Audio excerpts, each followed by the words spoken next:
Criminals most wanted जराइम की खोज में।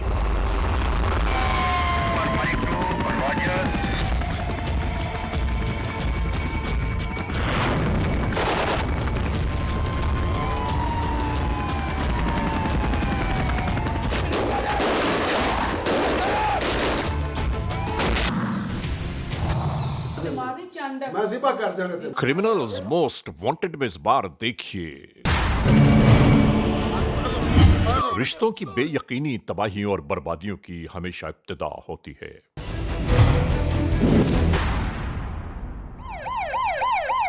फूलनगर में होने वाला एक अजीबोगरीब वाकया, ये सब क्या है? ये बोलो। सर ये सारी रिपोर्ट्स आ गई हैं हमारे पास में। जो जो आपने डिटेल्स मांगी थी सारी रिपोर्ट्स आ गई हैं हमारे पास। अब हमें से इसको फाइनल करना है। अच्छा, और ये भी सारे जो डाटा आपने बोला था सारा कलेक्ट हो गया, वो डाटा भी। हाँ, और इसको भी आपने देख के एक दफ़ा वेल डन यार, ये बहुत बेहतरीन काम हो गया है। ठीक है। और एक काम और करना है कि जिस तरह हमने डिस्कस किया था ना, जी जी उसको उन टेरिटरी में सब लेके आ जाओ। ठीक है। ठीक है। हेलो, अस्सलाम वालेकुम जनाब अली, कैसे हैं आप? ठीक है, very nice. Okay okay okay, no problem. मैं आपसे कांटेक्ट करता हूं फिर। जी, पूरे पूरे पूरे 30 मिनट्स के बाद मैं आपसे कांटेक्ट करता हूं।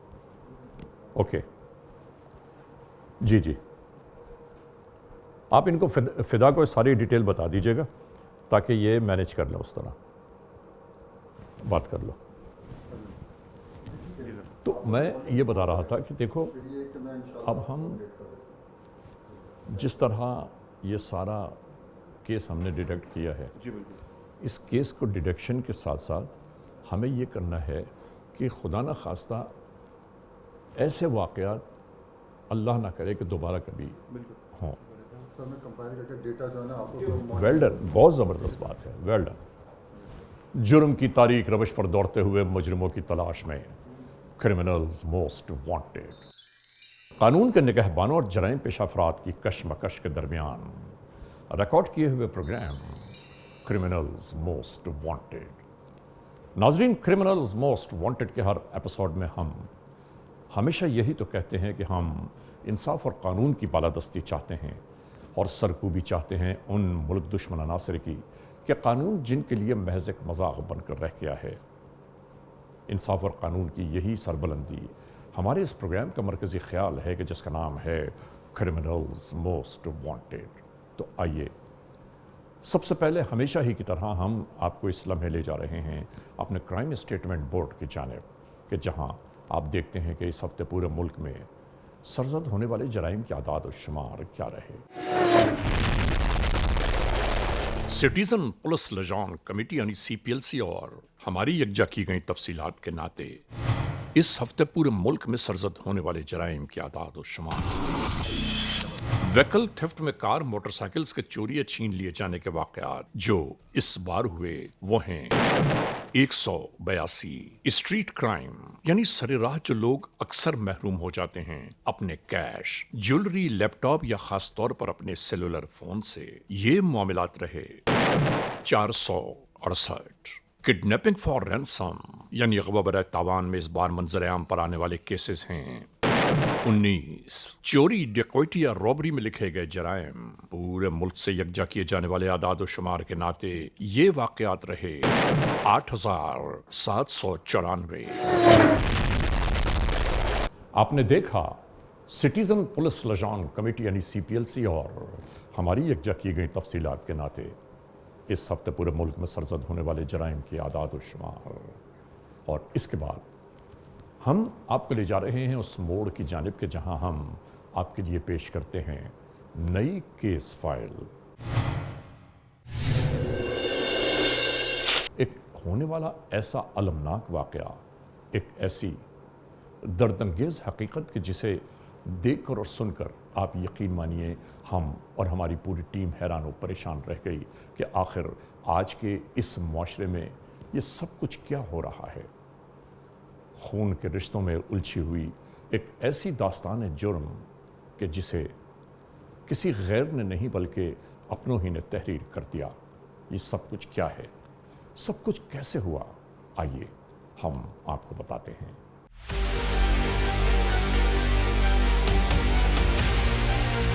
नाजरीन, क्रिमिनल्स मोस्ट वांटेड के नाते हम हमेशा ही आप तमाम दोस्तों को आगाह करते हैं जराइम पेशा नासिर की मज़मूम कार्रवाइयों से।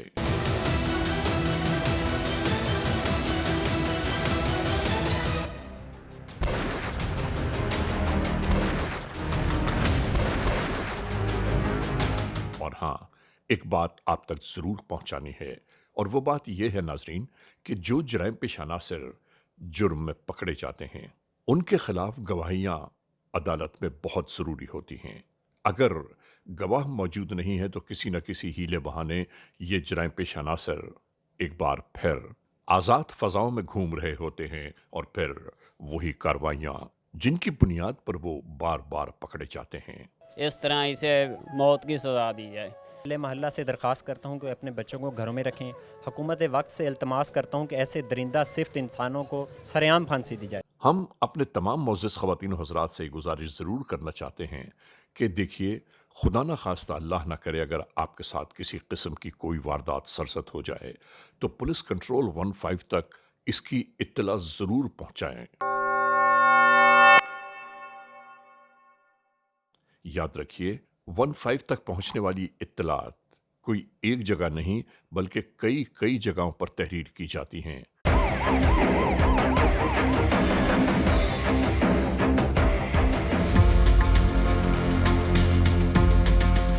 नाजरीन, जरूर अपने साथ होने वाले किसी भी हादसे, किसी भी सानेहे को आप अपने करीबी पुलिस स्टेशन में जरूर तहरीर करवाएं ताकि उन जराइम पेशा नासिर की सरकूबी जरूरी हो जाए।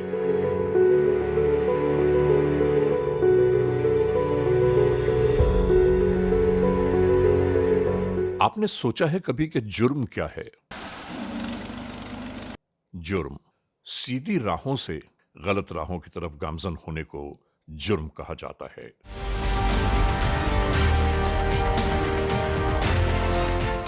किसी का हक व इंसाफ सल्ब कर लेना जुर्म के जुमरे में आता है।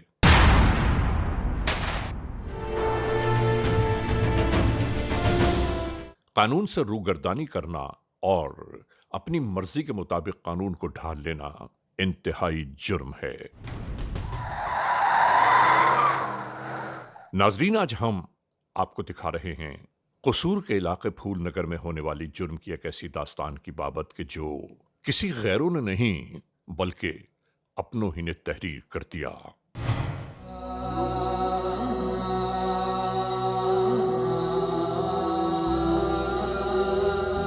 जब आपस के रिश्ते शक व शुबाहात के दरमियान हिचकोले खाने लगें तो जान लीजिए कि उन रिश्तों की अहमियत आहिस्ता आहिस्ता दम तोड़ रही है। यहां एक बात और बहुत जरूरी है कि जब आपस के रिश्ते संभाले न जा रहे हों तो हमें और आपको इस दरमियान अपने बुजुर्गों को शामिल करना चाहिए, उनसे मशवरा करना चाहिए, उनसे गुफ्तगू करनी चाहिए, उनको बताने चाहिए कि अपने मसाइल, मराइल, परेशानियां क्या हैं, ताकि बुजुर्ग बैठकर कोई न कोई हल जरूर निकाल लें। और फिर भी अगर बात न बने तो बहुत खामोशी के साथ इन रिश्तों से दूरी इख्तियार कर लेना चाहिए।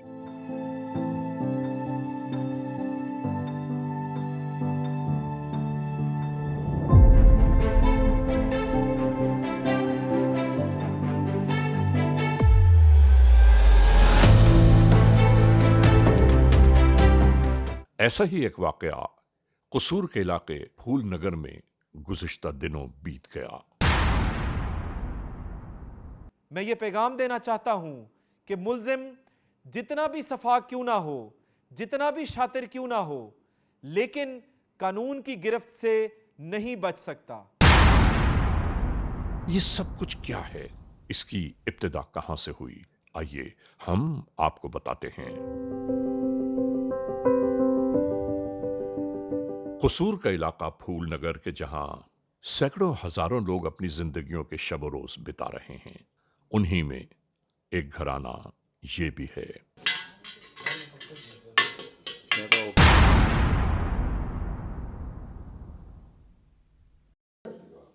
क्या करती है? किसको मिलने जाती खाना है? पकाती है, खांदे नहीं, वो लड़ाई करते हैं। ਮੈਨੂੰ ਦੱਸਣ ਤੋਂ ਬਗੈਰ ਕਿੱਥੇ ਜਾਣੀ ਹੈ ਤੂੰ? किथे जानी है? घर से रहनी, और किथे जानी है? ताड़े पूछन ਮੈਂ ਜਦੋਂ ਘਰ ਨਹੀਂ ਹੁੰਦਾ ਕਿਸ ਯਾਰ ਨੂੰ ਮਿਲ ਜਾਂਦੀ ਹੈ? किथे भी ਕਿਹਨੂੰ मैं ਜਾਂਦੀ जाती, ਹੈ? इथे मैं रहनी है, तुसी बिना वजह तो लड़ाई करदे कि हां जी ਮਾਰ ਮਾਰ ਕੇ ਤੇਰੀ ਖੱਲ ਲਾ ਦਿਆਗਾ ਮੈਂ। ये मार मार के मैं हुणे अपने भरावां नूं बुलानी है, अपने भाइयां नूं बुलानी। यानी ये मियाँ बीवी एक अरसे से साथ साथ रहते हैं, उसके बावजूद हर लम्हा झगड़ा, लड़ाई, फसाद के मामलात दरपेश आ जाते हैं।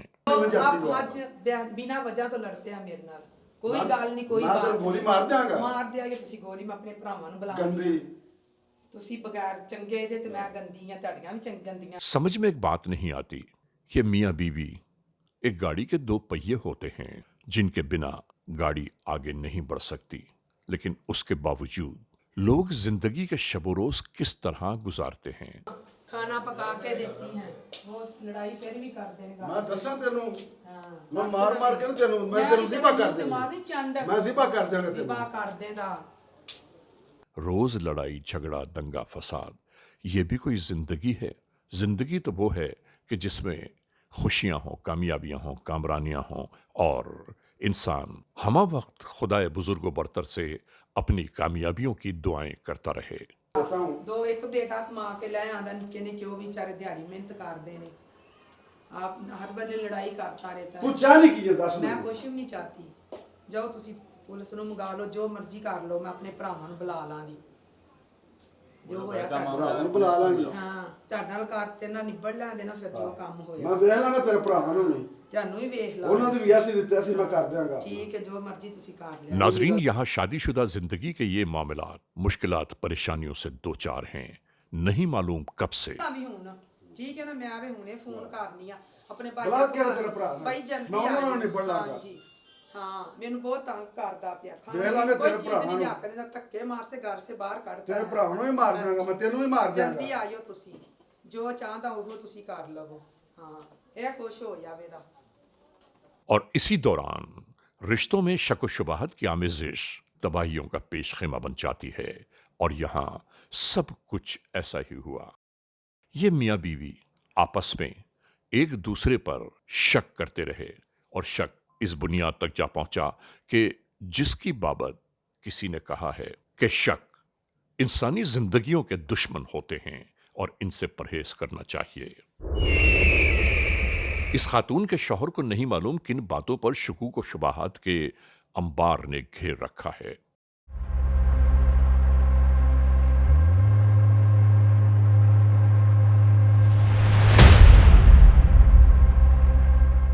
और ये खुद अपने ही रिश्तों के जानकर दुश्मन बना हुआ है।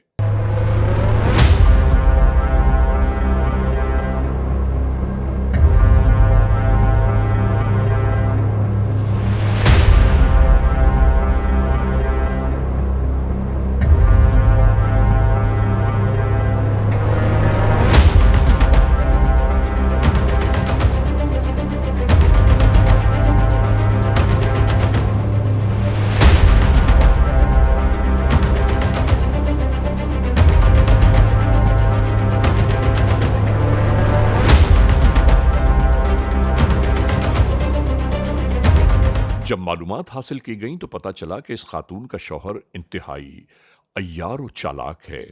इतना चालाक कि इस खातून के सगे भाइयों को इसने शुकूक व शुबहात की बातें बताकर उन्हें अपने साथ घुला मिला लिया है।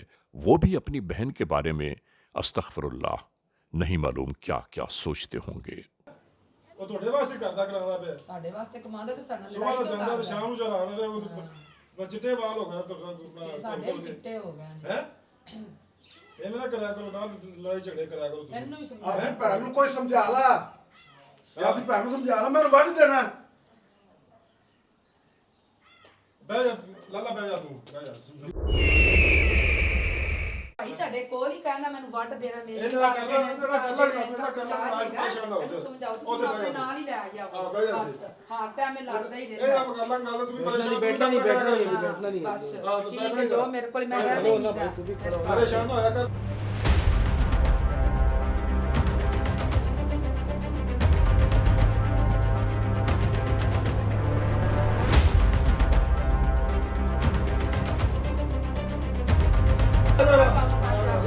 ਇਹਨੂੰ ਮਾਰਨ ਦੇ ਲੱਗਾ। वक्त गुजरता चला गया।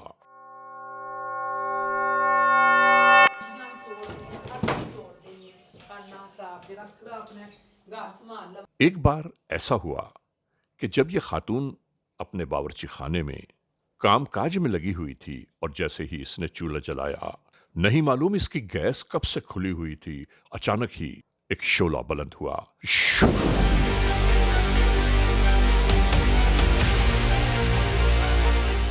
और ये बेचारी इन शोलों के दरमियान फंस गई।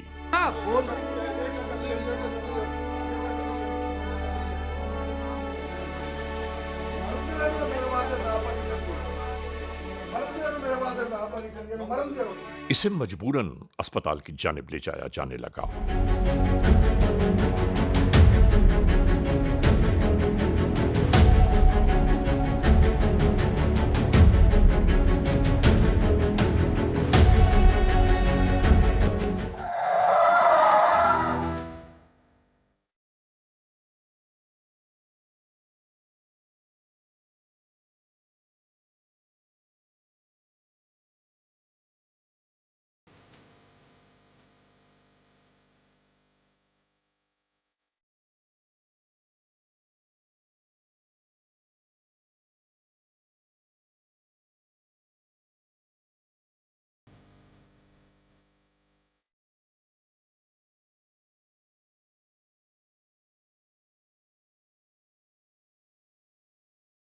यहां पहुंचने के बाद इसका तिब्बी मुआयना किया जा रहा था।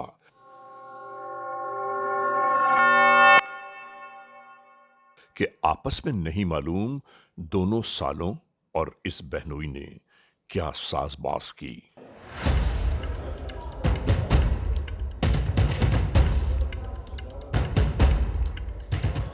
और इसके बाद एक नया मरहला अपने आगाज में आ गया।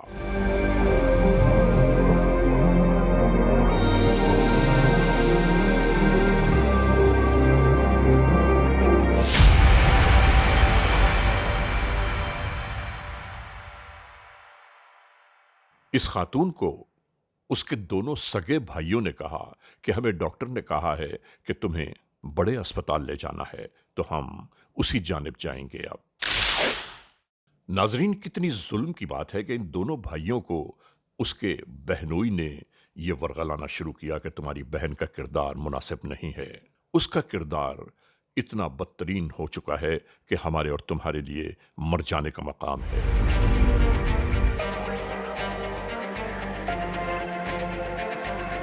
इन्हीं शुकूक व शुबहात ने एक ऐसे मामले को, एक ऐसे मरहले को जन्म दे दिया कि जिसके बाद शायद कोई बात बाकी नहीं रहती।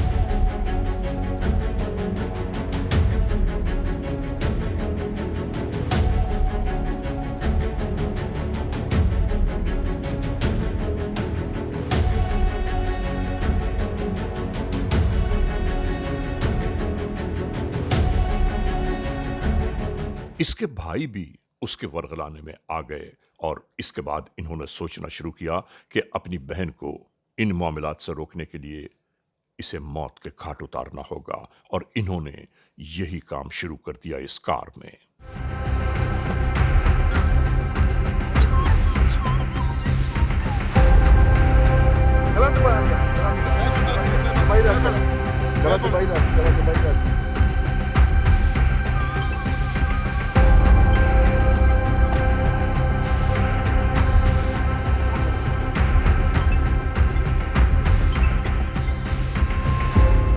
कितने अफसोस का मकाम है कि सगे भाइयों के हाथों उनकी बहन की मौत हो गई।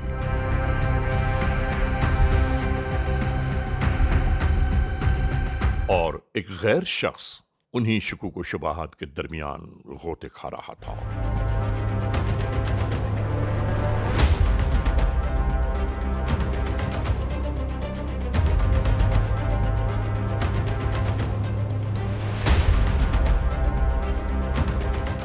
यह मामला यहीं खत्म नहीं हुआ, बल्कि इन्होंने यानी सगे भाइयों ने अपनी बहन को यहीं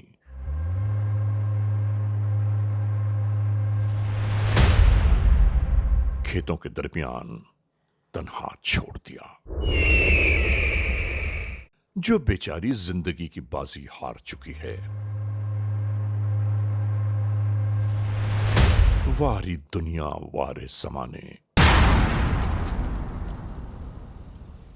नाजरीन, इस वक्त आप देख रहे हैं प्रोग्राम क्रिमिनल्स मोस्ट वांटेड। इस लम्हे हम एक ब्रेक की जानिब जाना चाहते हैं और जब ब्रेक से वापस लौटेंगे तो हम और आप एक बार फिर यकजा होंगे। Criminals most wanted. नाजरीन, क्रिमिनल्स मोस्ट वांटेड का ये एपिसोड एक बार फिर जारी व सारी है। इस लम्हे हम आपको उसी मोड़ पर ले जा रहे हैं कि जहां हमने इस एपिसोड को ब्रेक पर जाने से पहले रोका था।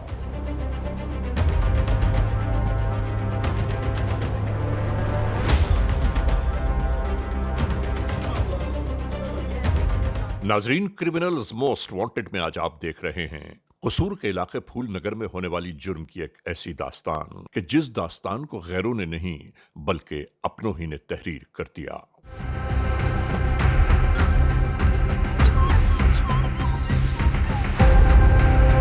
गलत बात है, गलत बात।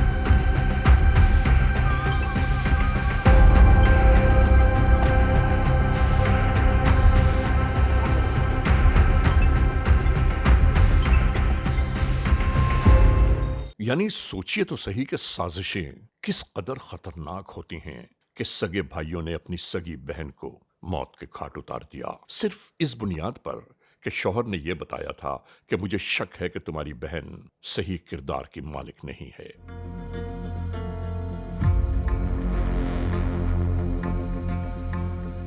उन कमबख्तों ने न तहकीक की न मालूमात हासिल की, बल्कि दूसरे के कहने में आकर मौत दे दी उसके नसीब में।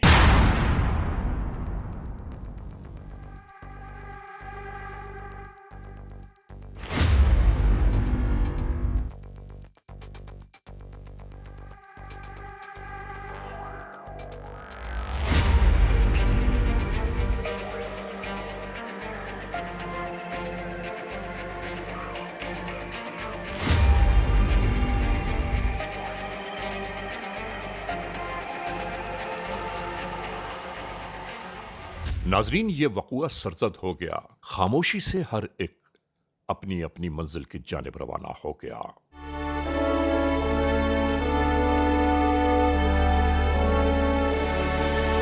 जैसे ही लोगों की नजरों में आई, फौरन ही किसी ने पुलिस कंट्रोल तक ये इत्तला पहुंचा दी।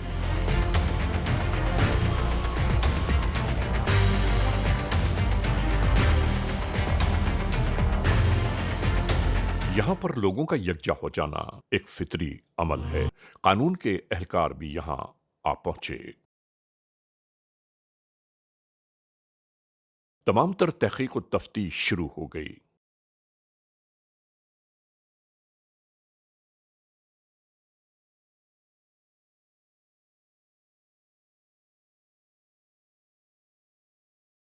इसी दरमियान कुछ इलाके के लोगों ने यहां पड़ी हुई इस खातून की लाश को देखकर इसे शिनाख्त भी कर लिया और कानून के एहलकारों तक यह पैगाम पहुंचाया कि यह किस घर की खातून है।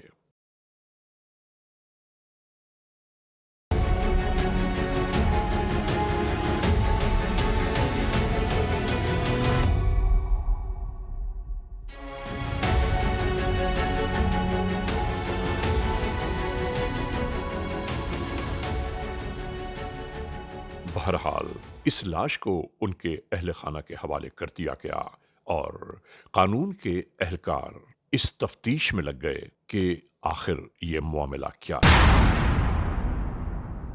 जब घर वालों से मालूम किया गया तो उन्होंने साफ इनकार कर दिया। उन्होंने कहा कि हमारी किसी से न दुश्मनी है न कोई लेन देन, हमें तो खुद समझ में नहीं आ रहा है कि इसे कत्ल करने की वजह क्या है। नाजरीन, तमाम तर मामलात को मद्देनजर रखते हुए कानून के एहलकारों ने अपने आप को इस जाने मुतवज्जो किया कि आखिर इस खातून की मौत की वजह क्या हो सकती है। शौहर की मुद्दत में ये एफआईआर दर्ज की गई।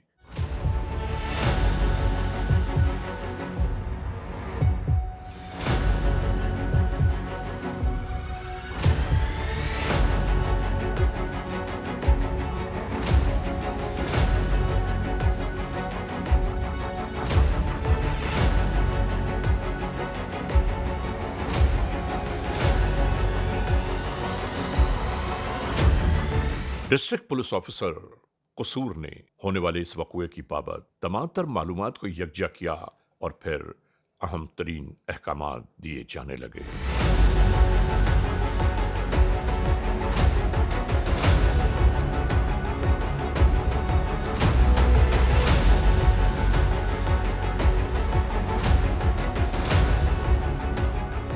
इस चीज़ को खातिर पे रखते हैं 311 आज ही आज़ाद करें। ठीक है सर, ये हमने सीडीआर ली हैं, ये इनको भी सारा चेक कर लें, मैच कर लें। हाँ जी, अच्छा सीडीआरओ से ये बिल्कुल बिल्कुल ये तीनों के तीनों नंबर जो से है ना उस एरिया में चल रहे थे। ठीक है जी सर। चौथा नंबर एक एक्स्ट्रा है, इसको ज़रा चेक करेंगे ये किसका हो सकता है। हो सकता है कि वो खेती बाड़ी करने वाले किसी मजदूर का ना हो। उधर मजदूर लगे हुए थे, वो अच्छा वगैरह काट रहे थे हाँ जहाँ जी। पे नाश मिली। और इनकी आपस में तकरीबन गुज़िश्ता कोई 16 घंटों में हमारे पास जो है 16 घंटे से भी ज़्यादा हो गए मेरा ख्याल है। इनकी आपस में कन्वर्सेशन भी बहुत है। उसके बाद ये इन सब की लोकेशनें सेम हो गई हैं। इससे जाहिर होता है कि नीयत मुश्तरक है कि इकट्ठे हो गए, गाड़ी में बैठे, बैन को डाला और मार दिया। ये सर जब इनकी लड़ाई हुई है उधर घर में खामद और बीवी की, उसके बाद ये किश्वर बीबी ने अपने भाइयों को कॉल की है हाँ जी कि आप मुझे ये मारता है, लड़ता है, आप आए। हाँ जी। तो जब ये उधर आए हैं उधर फिर ये आपस में लड़ते रहे हैं। इन लोगों ने अपने बहनोई की सपोर्ट की है। अच्छा तो फिर उधर ये जो बीबी है ये इनके साथ भी लड़ना शुरू हो गई। अच्छा अपने भाइयों के साथ ही भाइयों के साथ फिर ये बहनोई को बैर लेके गए, उसने अपने आप को आग लगाने की कोशिश की जिसकी वजह से वो जली वगैरह। फिर बाद थोड़ी ठीक थी, कोई इतनी खास नहीं जली। मैंने देखे जख्म उसके हल्के से आंवले से पड़े हुए, यहाँ पर आंवले पड़े हुए। जी सर। तो उसके बाद उन्होंने कई मशवरा किया है कि हम इसको वैसे ही हाँ जी, डॉक्टर का कह के कि ये हम हॉस्पिटल लेके जा रहे हैं, बर्न हॉस्पिटल। इनके मियाँ ने बैठ जाके इनको बताया कि ये गलत है, ये है फलान है। फिर इनको भड़काया, उसके बाद इन्होंने मशवरा किया कि ये गलत है, इसको मार ही दिया जाए, ख़त्म कर दिया जी जाए। सर। ठीक है 311 लगाए जी गैरत के नाम पे, तो वो खुद भी बोलते हैं। ऑडियो वीडियो रिकॉर्डिंग भी है हमारे पास इनकी। इनको आज़ाद करें जुर्म को, और ताकि इनको कैफे के दार तक पहुँचाया जाए। नाजरीन, इस वक्त आप देख रहे हैं प्रोग्राम क्रिमिनल्स मोस्ट वांटेड। इस लम्हे हम एक ब्रेक की जानिब जाना चाहते हैं, और जब ब्रेक से वापस लौटेंगे तो हम और आप एक बार फिर यकजा होंगे। Criminals most wanted. नाजरीन, क्रिमिनल्स मोस्ट वांटेड का ये एपिसोड एक बार फिर जारी सारी है। इस लम्हे हम आपको उसी मोड़ पर ले जा रहे हैं कि जहां हमने इस एपिसोड को ब्रेक पर जाने से पहले रोका था। मैं ज़िबा कर देंगे तेरे।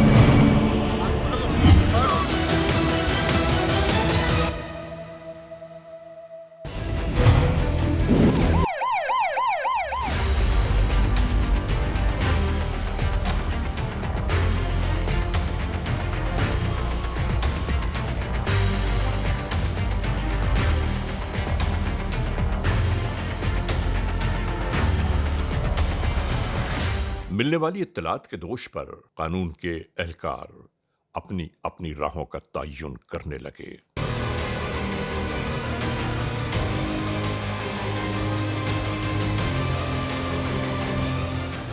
और फिर इलाका एसएचओ ने मुकम्मल तौर पर उन टेलीफोनों को ट्रैक करना शुरू कर दिया कि जिनसे इस खातून की बात आखिरी बार हुई है। इन्हीं मालूमात को हासिल करने की खातिर इलाके में सादा लिबास इंटेलिजेंस के लोगों को फैला दिया गया ताकि कोई ना कोई सुन गुन मिल पाए। और इसके बाद पुलिस को जो इत्तला मिली है वो बहुत हैरान कुन ही नहीं, नाकाबिले यकीन थी। इत्तलात ये मिली हैं कि इस बेचारी खातून को इसके सगे भाइयों ने मौत के घाट उतार दिया।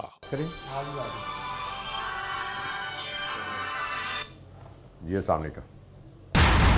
जी ठीक है, थैंक यू। रेडी हो गई हर चीज़? क्लियर कर दिया आपने? किसी जगह से भागने की, हम एक ही जगह से इन होंगे ना, एक ही जगह से इन होंगे, बैक साइड से कोई भागने की जगह नहीं है। फिर भी कवर अच्छा तरीके से करेंगे, ठीक है? लीड भी बुलवा रहा हूँ मैं, रेड मैं खुद करूँगा आप लोगों के साथ। थैंक यू, खुदा हाफिज़।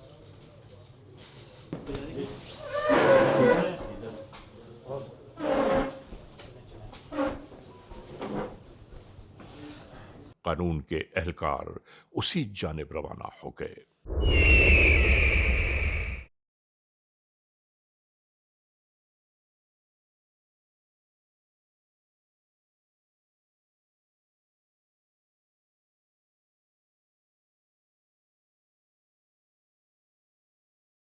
यहां कॉल ट्रेस करते करते आखिरकार वो मंजिल आ गई कि जिसकी तलाश में कानून के ये एहलकार हैं। टीम से कहें कि चारों तरफ से घेरे उसको। जी सर। ताकि पीछे से कोई निकलने ना पाए। जी सर। इसके बाद क्या हुआ आइए हम आपको बताते हैं।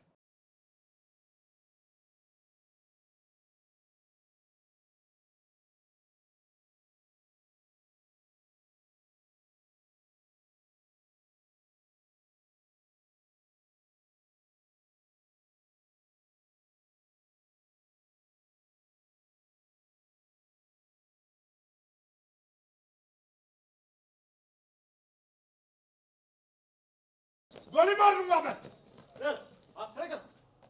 लेटो।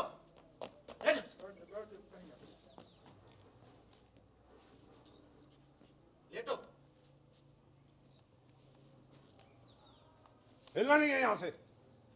जी सर। ठीक है। अंदर जाओ जाओ जाओ, पूरा देखो।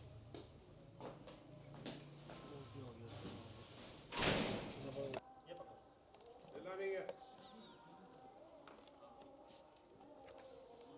किधर है तीसरा साथी तुम्हारा? वो भाग गया है। क्या नाम है उसका? रियाज। ठीक है, अच्छे से तलाशी लो इनकी। ये एक पिस्टल निकला सर इनसे। दबा के मारा है। क्यों मारा है उसको गला दबा के? वो गंदी थी। क्या गंदी थी वो? बद किरदार थी। बद किरदार थी तो सजा देना तुम्हारा काम है, कानून का काम है। और जवाब दो मुझे। सर माफी दे दो, हमने उसे कौन था साथ तुम्हारे तीसरा? जब इन दोनों से फौरी तौर पर मालूमात हासिल की गई, इन दो गिरफ्तारी के बाद अब कानून के एहलकारों की कोशिशें काविशें ये थी कि किसी भी तौर कानून की तहवील में आ जाए। हिलने नहीं देना, इनका मुंह दूसरी तरफ होना चाहिए।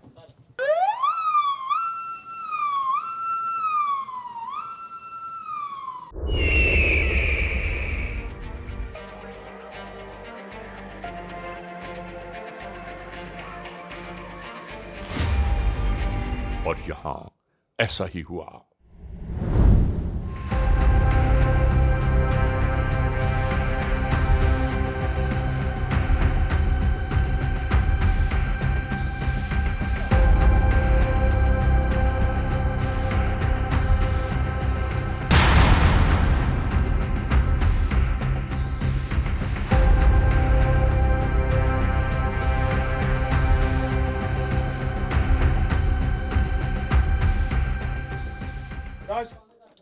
तलाशी लो अच्छे से।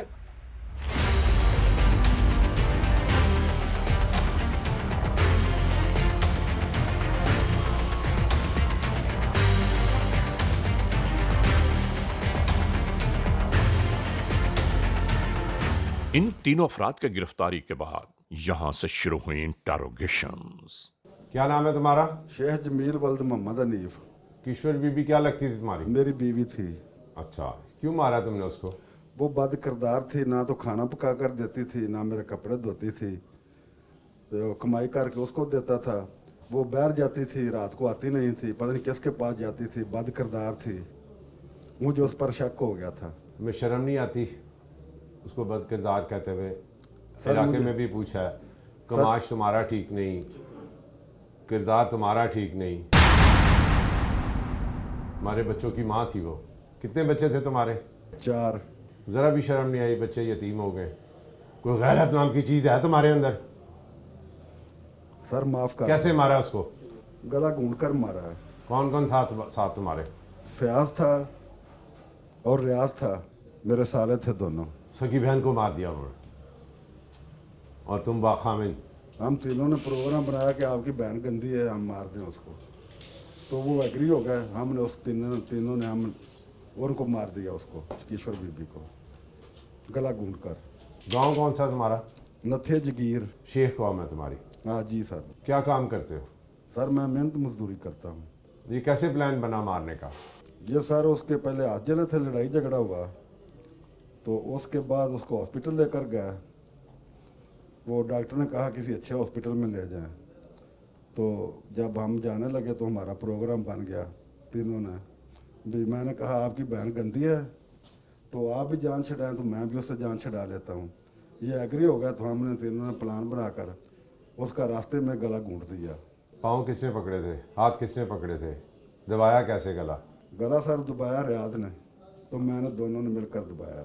और टांगे किसने पकड़ी थी? तो फिर मैंने गला छोड़कर फिर मैंने टांगें पकड़ ली उसकी।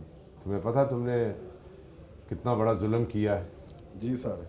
कत्ले नाहक किया है।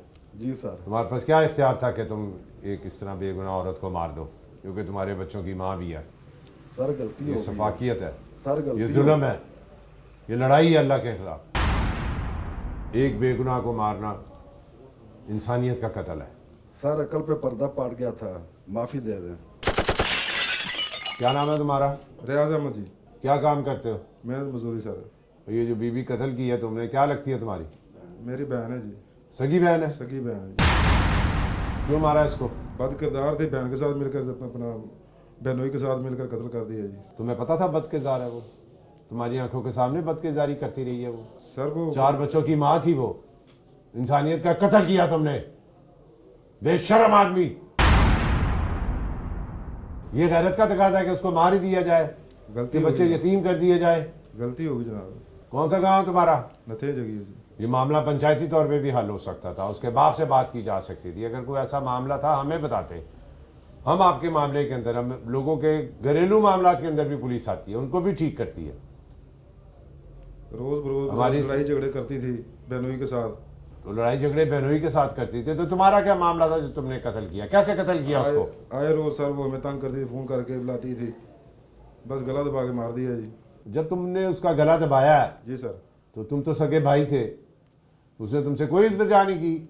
सर वो कह रही थी कि भाई मुझे माफ़ कर दे, मुझे ना कत्ल करें, बस वो दरिंदगी आ गई। उसने बताया नहीं कि मैं बदकिरदार नहीं हूँ भाई? उसने तुम्हें ये कुछ भी नहीं मिन्नत तरला किया? तुम उसके माँ जाए हो, इकट्ठे बचपन में खेले, जवानी इकट्ठे गुजारी, फिर हाथों से उसको ब्याया और हाथों से उसका गला दबा दिया आपने? बहुत मेहनत समाजत की जनाब उसने। किस चीज़ से गला दबाया था? हाथों से सर। तुमने और उसके खामिद ने? जी सर। तुम्हें इतनी शर्म नहीं आई? और भाई तो फख्र होते बहनों का। क्या पैगाम दिया आपने लोगों को, लोगों की बच्चियों को, भाइयों को? यही पैगाम देना चाहता हूँ कि अपना बहनों के साथ प्यार से रहें, सलूक से रहें, हमारी तरह ये दरिंदगी का निशाना ना बनाए। तुम्हारे साथ तो वो बहन नहीं लड़ती थी ना? बहनोई से ही लड़ती थी ना? हाँ जी। वही तुम्हें बदकार कह रहा था ना कि ये बदकार है, ये वही तुम्हें भड़का रहा था। जी सर। ऐसा ही है ना? जी सर। तो तलाक ले लेते, बहन को घर बिठा लेते। पहले भी तो तुम्हारे घर में पली है। जी सर। वो भी सिलाई कढ़ाई करके अपना पेट पाल लेती, तुम्हारी खिदमत भी करती। तलाक ले लेते, जान से मारने की क्या जरूरत थी? गलती होगी सर। इसकी सजा तुम्हें दुनिया में भी मिलेगी और आखिरत में भी मिलेगी। और ये देख लेना, अल्लाह का इंसाफ बड़ा खुला है। क्या नाम है तुम्हारा? अफयाज। बाप का क्या नाम है? शरीफ। कौम क्या है? शेख। क्यों मारा तुमने अपनी बहन को? सर गलती हो गई। मैंने पूछा क्यों मारा है? गलती के बच्चे। सर उन्हें चाल चलन ठीक नहीं है ऐसी। चाल चलन ठीक नहीं था जी, इसलिए मार दिया? जी। और सगी बहन थी तुम्हारे साथ, इकट्ठे जवान हुई है, बड़ी थी तुम्हारे से? हाँ जी। दोस्तों, पूरे वक़ूए को देखकर, पूरी केस फाइल को पढ़ने के बाद हम इस नतीजे पर पहुंचे हैं कि शक और शुबहात इंसान को उस दलदल में ले जाते हैं कि जहां से उसकी वापसी मुमकिन ही नहीं बल्कि नामुमकिन बनकर रह जाती है। और यहां सब कुछ ऐसा ही हुआ। खुद ही अदालत लगा दी, खुद ही फैसला कर दिया, खुद ही जज बन गए। हमारे पास आते हैं, हम लोगों के घरेलू मामलात हल करते हैं, उनके घरों में जाके हल करते हैं, तलाकों के मामलात हल करते हैं, मस्जिदों के अंदर हल करते हैं। मिलते नहीं कि उससे कि भैया मुझे माफ़ कर दें, भाई मुझे जाने दें, मैं बेगुनाह हूँ, मुझे ना मारें। वो तो कहती रही है सर, मगर हम लोगों ने उतनी देर छोड़ा नहीं है जितनी में उनकी जान निकली नहीं है। जब तक उसकी जान नहीं निकल गई छोड़ा नहीं आप। जी हाँ। एक बेचारी खातून पर उसके शौहर के शक ने इन दोनों भाइयों को भी अपनी बहन का कातिल बना दिया। अस्तगफिरुल्लाह रब्बी वातूबु इलैह। लेकिन ये तो सोच बिल्कुल ही अलग बिल्कुल अलग है, किसी के सोच में भी नहीं था कैसा हो सकता है। क्रिमिनल्स मोस्ट वांटेड के इस एपिसोड में नाजरीन आपने देखा आज के जुर्म की दास्तान का मुकम्मल अहवाल। जुर्म का एक ऐसा वाक़या, एक ऐसी हकीकत कि जो देखने और सुनने वालों के लिए हैरान कुन थी। क्या कभी आपस के रिश्तों में इंसान बर्बरियत के इस मोड़ तक जा सकता है? समझ में नहीं आता। बस एक बात समझ में आती है कि हम जिंदगी की उस राह पर गामजन हैं कि जिन राहों का कहीं कोई पता नहीं, कि खुदा न खास्ता अगर ऐसे हालात, ऐसे वाक़यात, ऐसे मामलात कहीं भी रूनुमा हुए हैं तो बराह करम कानून के हाथ मजबूत कीजिए, हमें इत्तला दीजिए और याद रखिए कि इत्तला देने वाले का नाम हमेशा ही सीग़े रास में रखा जाता है। cmw@arYnews.tv या हमसे फेसबुक पर राबिता कायम कीजिए, यानी अली रज़ा cmw@gmail.com। और हाँ, आइंदा एपिसोड तक इंतज़ार कीजिएगा।